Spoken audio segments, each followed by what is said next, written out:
మీరందరూ కలిసి ఒక మంచి వ్యక్తిని, రాజకీయాల్లో గౌరవాన్ని కాపాడే వ్యక్తిని, పార్టీని నమ్ముకున్న వ్యక్తిని మీరు ఎన్నుకున్నారు. ఈరోజు మనందరం కూడా గుర్తుపెట్టుకోవాల్సింది, ఇక్కడికి వచ్చినప్పుడు అవతల పార్టీ వాళ్ళు కూడా మనం ఎగతాళి చేయాల్సిన అవసరం లేదు. ప్రజలు పనిష్మెంట్ ఇచ్చారు. ఇదే హౌస్లో నేను చూశాను. 23 సీట్లు మాకు వచ్చాయి. నేను బాధపడ్డాము. కానీ ప్రజాస్వామ్యాన్ని గౌరవించాలనే ఉద్దేశంతో ప్రజాస్వామ్యుతంగా పనిచేశాం. 23వ తారీఖు ఎన్నికల రిజల్ట్స్ వస్తే దాన్ని వక్రీకరించి 23వ తారీఖున దేవుడు రాసిన స్క్రిప్ట్ ఇది, మీకు 23 సీట్లు వచ్చాయని మాట్లాడారు. ఇప్పుడు నేను అడుగుతున్నా, కూటమికి 164 సీట్లు వచ్చాయి. 1, 6, 4 కూడుకుంటే 11 వస్తుంది. రాష్ట్రంలో దగ్గర 1631 రోజులు అమరావతి రైతాంగం ఆడబిడ్డలు ఉద్యమం చేశారు. ఆ 4 నెంబర్లు కలుపుకుంటే 1, 6, 3, 1 కలుపుకుంటే 11 వస్తుంది. అంటే ఇది కూడా భగవంతుడి స్క్రిప్ట్ అయినా కూడా నేను మాట్లాడడం లేదు, నేను కామెంట్ చేయడం లేదు.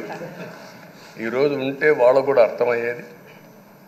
వాళ్ళు ఉండకుండా పోవడం అనేది వాళ్ళ పిరికితనం తప్ప ఇంకోటి కాదని చెప్పి కూడా నేను మీకు తెలియజేస్తున్నా.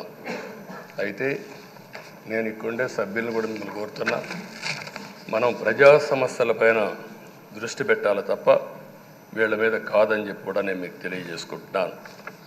ఆ రోజు పవన్ కళ్యాణ్ గారిని అసెంబ్లీ గేటు కూడా తాకనీయం అని పెద్ద పెద్ద డైలాగులు చెప్పారు. 21 సీట్లలో పోటీ చేస్తే 21 సీట్ని గెలిపించడం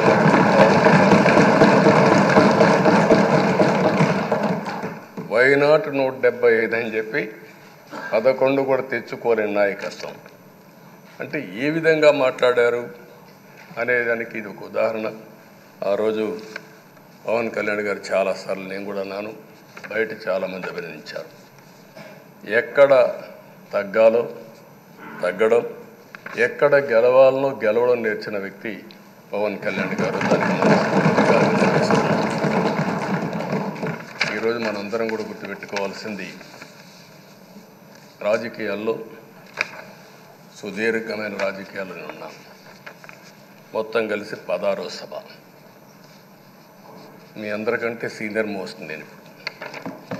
8 + 1 9వసారి.